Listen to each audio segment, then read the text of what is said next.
how do you delete all tabs on Safari on your iPad? It is actually pretty simple to get started or to get it done. So if you're new here, make sure you become part of the community and subscribe so you don't miss videos like this one.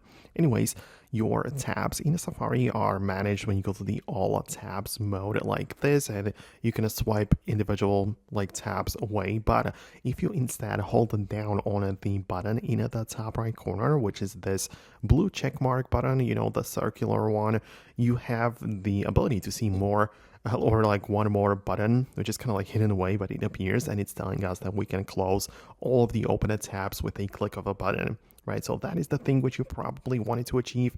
You just tap once and all of the open tabs are going to move away. They're going to be closed and you are basically good to go.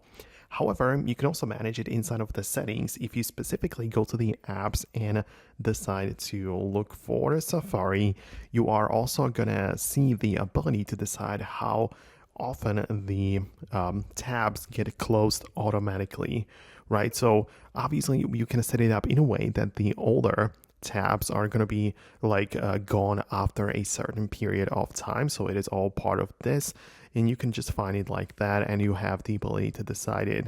Obviously, if you keep it set to manually, then you can keep on accumulating more and more tabs unless you delete them manually, but you can perhaps decide one day, week, or month to be the period after which the tabs will be gone automatically. But that is all for me. I really hope I could help. Thanks a lot for watching, and I hope to see you later in future videos as well.